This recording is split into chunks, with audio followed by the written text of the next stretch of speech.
there, Kira here with another Stitch It Sunday, and I'm doing a Halloween photo. So this is a picture of me and my family last year for Halloween. My kids were dressed up as Marty McFly and Doc Brown, if you can't guess.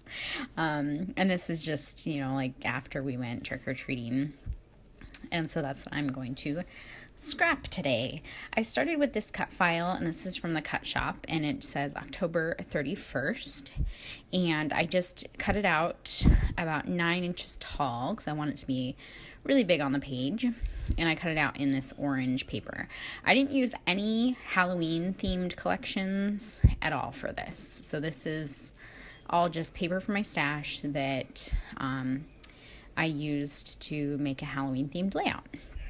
This black and white striped paper, this is from a Simple Stories paper pad, and when I tore it out of the pad, it had kind of tore the top of the paper, so I just decided to kind of work with that, and I ripped it even more and then just kind of folded down the little flaps here, and then I'm going to go ahead and stitch like little cross stitches on the flaps to hold it down. Usually I do staples, but I thought it'd be really cute to do some little stitches, and it actually turns out super cute, like kind of Frankenstein-like, I guess, which I thought was fitting because this is a Halloween layout.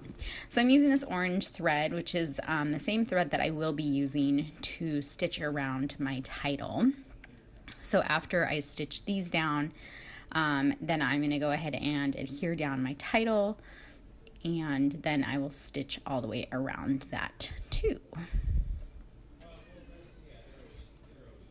If you're new to this series, this is a series I have going with Christina. I will link her channel below so you can see the layout she makes.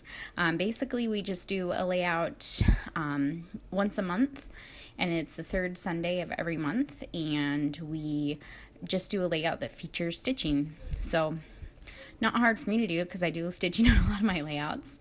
So yeah, that's how that turned out there, and I thought that was really cute. So I'm going to go ahead and adhere down my title. I just use ATG tape, and then I go over the smaller parts with glue. When you're stitching like a cut file like this, when you're stitching it down, it's really best to have as much of the cut file adhered to the paper as possible, because you don't want your thread kind of getting caught every time that you're stitching. It gets really annoying. I mean, you could do it, like it's not like it would hurt anything, but it just ends up being really annoying to do it that way. So I like to adhere down as well as I can. So once I get that down, then I will punch my holes. If you're interested in what I use to punch my holes, I will link down below, but it's just a We Are Memory Keepers, I think it's a So Happy piercing mat, and it's just a thicker foam, and then I use a Tailor's Awl to punch my holes. And that's the completed stitching. And it takes me about an hour to do a title like this. I don't do it like a straight hour. I kind of just do it like as I'm like cooking dinner or, watching TV or, whatever. I listen to podcasts a lot at nap time, so sometimes I stitch there. So yeah, it doesn't take me too long to get a title like this stitched down. And then, so yeah, I'm going to go ahead and start embellishing now.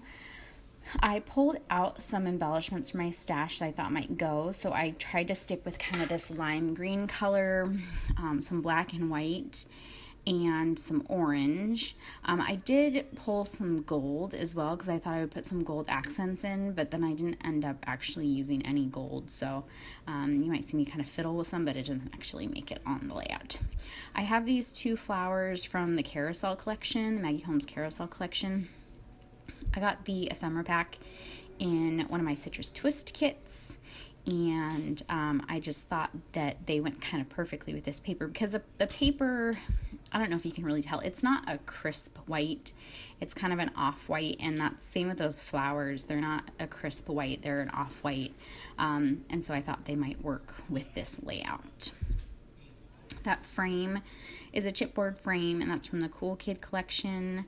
That little bow is I think from the Take Me Away collection. And then just like random cut aparts and stuff, and just like I said, just stuff from my stash that the colors matched and I thought it would work.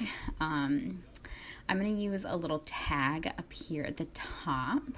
I thought about putting the date on there, and then I ended up not, because my title has the date on it and you can tell it's Halloween. It seemed silly to me and maybe just a little bit repetitive to put the date up there too. These little buttons, these little black and white stripe buttons, these are from the Carousel collection as well. So I scattered 3 of those around the layout. And then I'm going to end up stitching in those as well. And then these little orange puffy hearts, these are from a Citrus Twist kit as well. And I just used 3 of those orange ones kind of throughout the layout. And then the only thing Halloween that I'm using on this entire layout are these Tim Holtz tiny word stickers. So these are the Small Talk Occasions stickers. So they have different ones for holidays and stuff. And so I just pulled out 3 of them that I thought would work with this layout. So the one up top says, "You're my favorite monster." The one by the picture says, "Best costume ever." And then the one on the very bottom says, "Trick or treat." And then I'm kind of looking at my layout. I'm like, I feel like it's missing something. And of course, it's missing baker's twine, right? So I just pulled out some of my black and white baker's twine and fussed with it for a very long time. I don't know why it took me so long to figure out placement with this. I also doubled it up more than I normally do. I want it to look a little bit thicker. And yeah, so I put it in 3 places, kind of all spreading out from my photo. And it kind of, I don't know, it gives like kind of that like spider web effect, maybe. I don't know, I just thought it was a cute effect for this layout. I also decided to rip some more places in my paper, and I will end up backing those with that green paper too.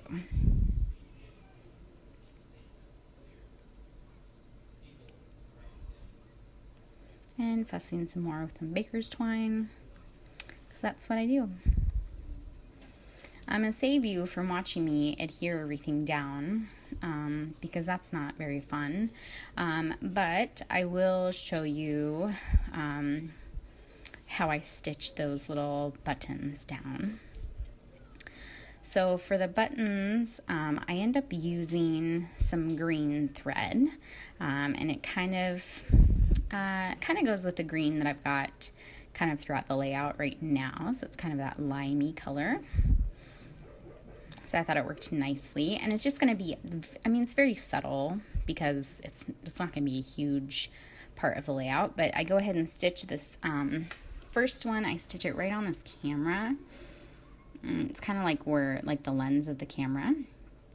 I just stitch it on there, and I just poked 4 holes, you know, where the button holes were, and then I just stitched it just like you would sew on a button, I guess. I don't know how to sew on buttons, but I assume that's how you would do it.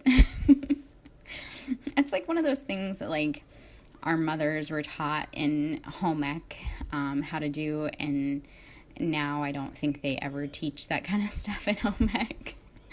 So yeah, I adhered everything down, which I did off camera. Well, not off camera, but I just cut it out of the video so you didn't have to watch it. And then I'm going to go ahead and back all of these little tears that I did. And I had thought about adding more stitches to each of these little spots, but I thought it would be too much. So I ended up just kind of leaving them. I just kind of folded down. I didn't add any glue. I didn't add any staples. I just left them kind of as is. Oh, and then I'm going to stitch down the other buttons because I had to make sure everything was glued down before I did the other 2 buttons because I couldn't like lift up the page and do it. But yeah, once I get those stitched on there, then that will pretty much finish off my layout. So I hope you guys like this. Make sure you check out Christina's video. I will link that down below. And I'll have some close-ups here at the end so you can see everything in detail. And we will see you guys next month for another Stitch It Sunday. Have a good day. Bye.